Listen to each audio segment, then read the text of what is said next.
this with 102 agents in 7 offices, less than 15 agents per office. A few weeks ago, a gentleman I know from the Kansas City Business Journal called and was doing an article about the massive loss of real estate agents, not only nationally, but locally. He wondered how we were coping with so few agents per office. And I said, I don't know what you mean. He said, our competitors have between 100 and 400 agents in a single office, and we're getting along with 15 per office. I said, you know, I don't know if you've seen the history, but I don't think we've ever had any more than that. He looked, and in 2006 we had 109 agents. So we had, what, 6, 7 less than we did in 2006, which probably didn't pay these referral network. So we really didn't lose those many agencies. Really, now his story's really getting bottled up. He said none of the other companies subscribe to that theory of so few agents per office. In fact, during his research, he said the average company in Kansas City had 160-something agents per office. He then wanted to know what was the explanation for Platinum, who has 400 agents, that we outperformed by over 60 million, that only did 325,000 apiece, while our agents, you guys, average 1.9 million apiece. Nice job. Congratulations, you guys. I answered them, the reason they do 1.9 million is because, first of all, we've got a great support staff. Thank you. That's where the mess is. Anyway, not many companies bother that. They can't afford it or don't bother. They try a different way of marketing things. Obviously, 400 agents per office. I told them our agents have not only been trained to do residential, but they're trained to do farms, ranches, and commercial. And we couldn't do that with so many agents per office. He argued that again. Why couldn't you do that in each of your offices? I told him because we're particular. That's why you guys do 1.9 million apiece. He liked that a lot, but I blew his story. I don't know what it's going to look like, but I'm anxious to see it when it comes out. He's coming down Sunday to look at property, by the way. In June of this year, Crown Realty celebrates 40 years serving our clients and customers and selling them the American dream, coined by my brother years ago, selling the American dream. There are no other real estate companies in the metro area that have been around that long. There's only Crown. From our humble beginnings with a borrowed red and yellow Crown logo off a Best Western sign to over 900 red, white, and blue Crown signs in 20 counties, we are still alive. And it all started with a tough old Marine and a self-serving wife, very wonderful wife, my mom, who was great, by the way, and a tall, good-looking stud fresh out of college.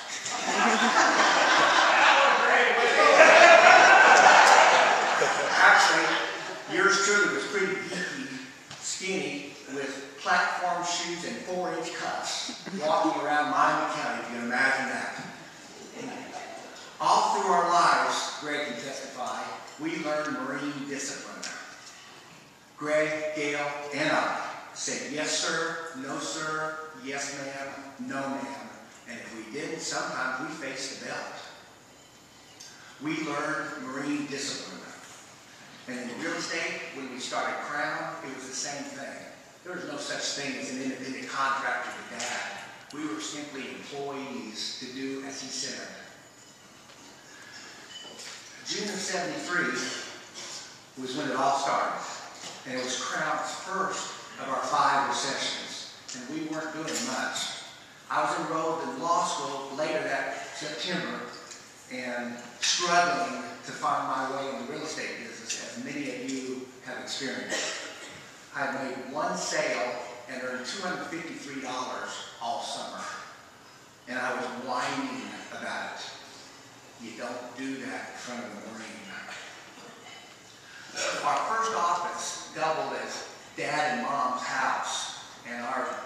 evening meetings were at breakfast, and unfortunately, I decided to whine one more time.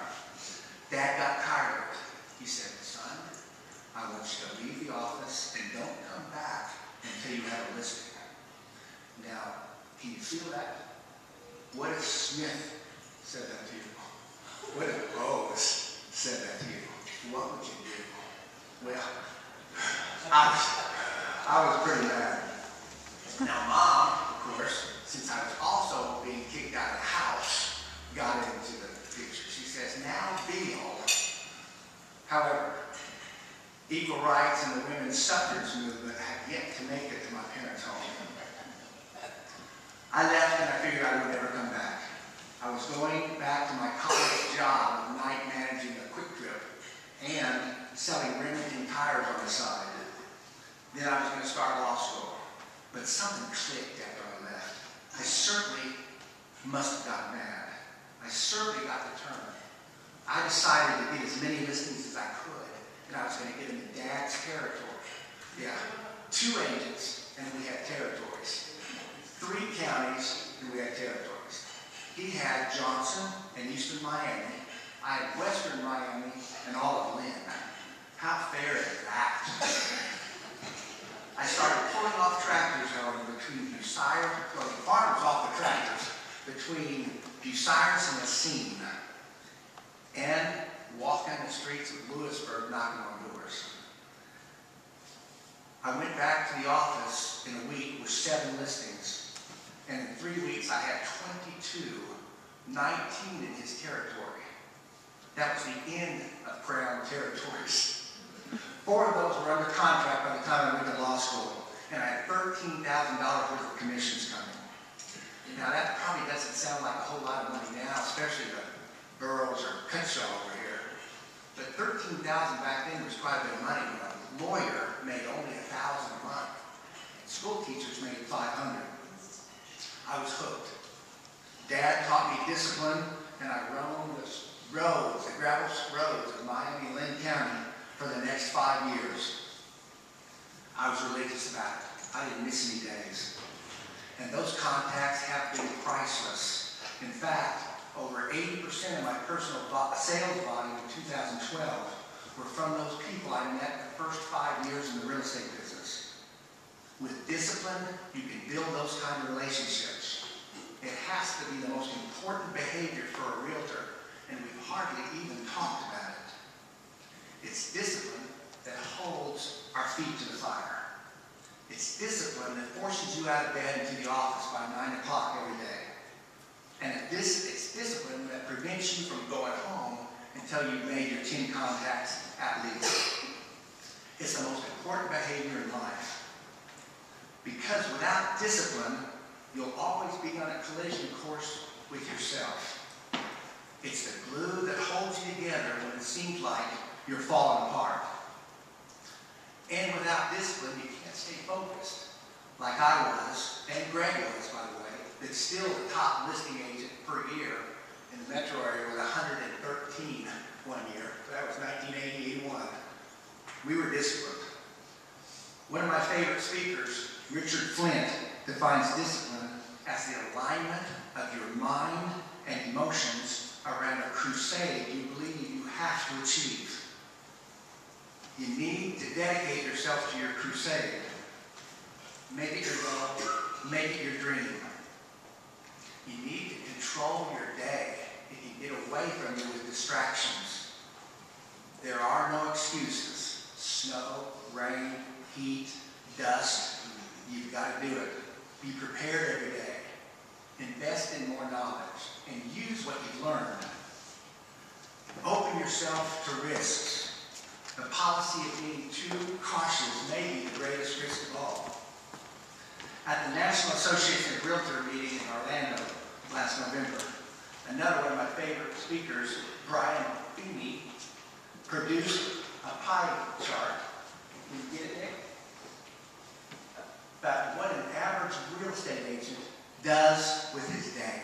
This was making, I described an average real estate agent as someone making around $25,000 a year. This particular graph excludes when you're actually listing a property show him one. What do you do the rest of your day? His firm, by the way, interviewed 10,000 realtors to come up with this. The big one on the right is errands. 37% of our day we're running errands. Laundry, school, picking up kids, going to the grocery store. I think real estate affords us a lot of freedom, maybe too much freedom. The green one is email. Now, you can say what you want about email. Maybe half of those are real estate related, answering and writing emails. But I know a lot of mine come in with a YouTube video attached with a monkey riding a cat. So, those need to be corrected if possible. The yellow would be cell phones. Office chit chat. There's a real positive thing. I'm sure you've all got agents in your office you'd rather avoid. Can you imagine having 150 of them at that? Wow. How do you avoid those? Anyway, office chit chat, 14%. Cell phone, 13%. And lastly, surfing the web, shopping on Amazon, pretty much. What's missing in that? What's missing in that graph? Anybody? There it is. Somebody said it. Face to face, belly to belly, person to person, sales and marketing. You've got to give yourself some time for that. How about eliminating a couple of those things? Certainly, office chit-chat wasn't affecting us. Even in 1979, Crown Realty only had 7 agents and 4 offices. We didn't do much office chit-chat. We also didn't have email. We didn't have the web. We didn't have cell phones. In fact, we didn't have answering machines on our home phones. Is that amazing? How far we've come? And it would really be dangerous to figure out a way to market the way I did. Pulling farmers off of tractors in 1973 probably would have worked now. First of all, the tractors are a lot bigger. And it was frankly dangerous then. 90% of the people I came into contact with were gun-toting members of the National Rifle Association. So, and realtors were just one notch below attorneys at that point. You need a system. A system is the only way to be consistent in this business. Find a way to initiate contact. Do you realize that according to this same Buffini study, 82% of realtors don't even market to their own sphere of influence? What a waste. These are people you know. These are people you've sold something to. These are family members or friends. You need to call them. Now, obviously, I'm happy to report that due to Crown Realty's ongoing Keep in Touch program, you guys are still marketing to your sphere of influence. One of the 18% of realtors who do that. But really, isn't that still just a form of waiting? Direct mail, open houses, personal promotion are all really important, but they're just a waiting game. You need to initiate contact. You need to find your system. It's about what you do every day. I did something a few weeks ago that I haven't done in a few years. I called my customers and clients from 2012. Thank you. My comment is on Facebook about this. Anyway.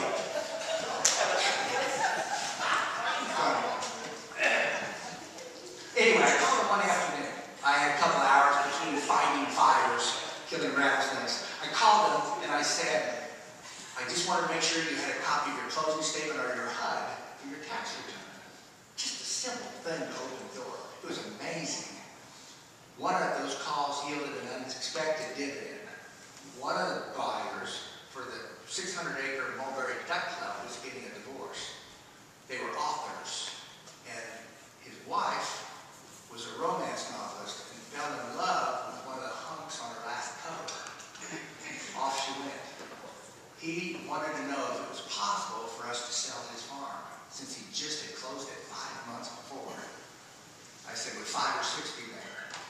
So I drove up to Independence, we listed the farm, and I'm happy to report this morning we just put it under contract for $1,575,000. 5 minutes worth of calls and a trip to Independence yielded a $95,000 commission. Real estate is a relationship business. Every time someone agrees to work with you, they're putting their lives in your hands. For most, it's the biggest financial decision of their lives. Real estate is not about houses, farms, buildings. It's about trust. It's about people. You have to have a system in place to meet those people. Initiate contact. Know your customers, clients, your SOI. Know their kids, know their pets. Know where they go to school. Know where they go to church. Know their sports and hobbies. Build a relationship. It's so easy and it's so fun. You meet the greatest people, and for those of you in this room that like money, as well as helping people. As I told the Lewisburg agents a few weeks ago, money can't buy you love, but it can sure help you avoid a lot of hate at home. Usually. How about calling someone and then following up with a personal note? How many of you keep these personal notes? I get these things. I don't know what it is. I'm not a hoarder, but I don't think I've ever thrown away a handwritten note. It seems too personal to do it. Write somebody a note. Appreciation can make their day. It can even change their life. Your willingness to put it in words is really all you need to do. Deliver them a crown out. This one's eaten up by my grandson, Michael. but people love these things. It's the greatest door opener. I heard you were looking for a house. Find a way. Find your system. Think of something. Make it your own. Make it a discipline you do every day. Make a new friend. This has always been and will always be a relationship business. It's a principle that has never changed since '73, and it never will change. I want you to think about this. It's never too late to become what you could have been. Thanks for coming. Thanks for listening.